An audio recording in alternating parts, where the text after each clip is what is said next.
Hello, সকাল সকাল light চলে গেছে, ধুর। যাই হোক, রেডি তো হয়েছে অনেক কষ্ট করে, অন্ধকারের মধ্যে অল্প লাইট ছিল, তখন অফিসে যাওয়ার ঘুম তো আমার ছাড়ছেই না। বাপরে বাপ, কী যে বলবো, সকালে উঠে যাওয়া, উফ। তার মধ্যে যে সকালের রৌদ্রটা এত আরাম লাগে না, কিন্তু দুপুর হতে হতে যা অবস্থা করে। তো হাঁটু হাঁটু পাপা করে আমি পৌঁছে গেলাম অফিসে। আর এদিকে শরীরে তো ব্যথা, জিমে গেছি বলে। আর সিঁড়ি উঠতে উঠতে যেমন আরও জান প্রাণটা আমার শেষ। যাই হোক, অফিসে গেলাম, গিয়ে বসলাম। বসে একটু সময় রেস্ট করেছি, কারণ প্রচণ্ড শরীরে পেন করছিল, আর জানি না জোর জোরও করছিল আজকে, মাথাটাও প্রচণ্ড ব্যথা করছিল। তো কাজ করতে করতে হঠাৎ দেখি চা আসলো, তো ভাবলাম একটু চার বিস্কিট খাওয়া যাক।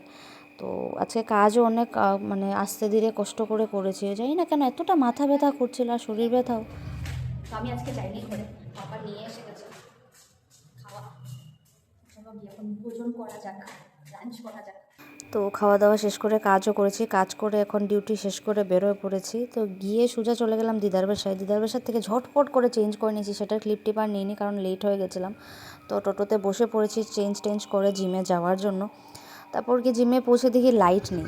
ক্লিপ নেবো যে কীভাবে ক্লিপ নেবো, কোনোভাবে জাস্ট এই একটা ক্লিপ নিয়েছি। আজকে ছিল ব্যাক ডে, তারপর আবার লাইট চলে গেছে।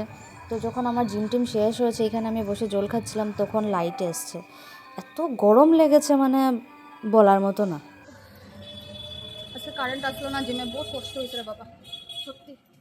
এখন আইসে আর যার লাইফ লাইন যাওয়ার পরে আমার এই ছোট্ট মোটো কিউট পাপিটার সাথে দেখা হয়েছে। পাপিটাকে না, সত্যি কথা বলতে গিয়ে ছেড়ে চলে গেছে। আর আমার এত খারাপ লাগছিল, তারপর আমি খালি ওকে বেঁধে নাচানাচি করে, খালি রেখেছি। নাচানাচি করে বেঁধে করতে রাখার পর ওকে একটু দুধ টুধ দিলাম আমি খাওয়ার জন্য। আর দুধটা আমার খা রে দিদি বাবা, একজন ওই আছে, যে যাকে আরেকটা আমি ফোন করেছি, ফোন করে বলেছি এরকম ব্যাপার। তো বললো ঠিক আছে তুই নিয়ে আয়, আমি রাখবো ওকে আমার ও কাছে। দেরাম গিয়া নিয়া এটা রে নিয়া পোষাই দিম কোন দিদি দ্বারা বাসাত। আশা করি ভালাই থাকবো, আশা না ভালাই থাকবো আমি জানি। চলো, তো ফাইনালি আইসি, আইয়া তিনি তার গরো দিছি। এটা আমি জানি কেন থাকলে তাই খুব ভালো থাকবো, খুব আরামে থাকবো। আর এই দেখো আমরা পুচু, এটার নাম হচ্ছে পুচু, আমি নাম দিচ্ছি পুচু। So, আমরা পুচুরে রাখি দিচ্ছি এখন। আমি খুব মজা লাগে, শান্তি লাগে, রাস্তা দেখি আমার খুব কষ্ট লাগতে আসলো। আর এই যে আমরা মেকু, এটা হচ্ছে আমরা মেকু মেকু মেকু মেকু। এই যে আমাদের ছোট পুচুর নতুন ঘর, নতুন মা, এখানে অনেক ভালো থাকবে। আর আমার মনে শান্তি লাগছে যে আমি ওকে একটা থাকার ব্যবস্থা করে দিতে পেরেছি। আমার ঘরে রাখতে পারিনি কারণ আমিও কাজে থাকি, মাও কাজে থাকে, পাপাও থাকে না। তো একা ওকে ঘরে কীভাবে রেখে যাব।